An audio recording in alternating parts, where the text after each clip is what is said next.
if you have a point A here and you're sitting at point A, and then there's a point B, and for example, point A and B are like 50 meters apart, but you just want to go from point A to B, but you just actually go all the way up and down and then go here and then just go to point B. So you actually did not actually travel 50 meters. We know it by common sense that this distance in red is more than 50 meters.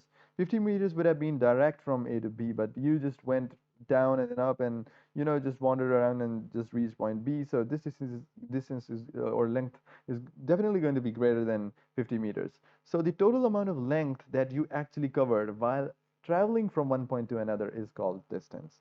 So this is the first and the most fundamental concept of kinematics. In fact, the easiest of all, so you don't have to be worried about about it very much. But all you need to take care of is that you just don't calculate the direct distance from A to B.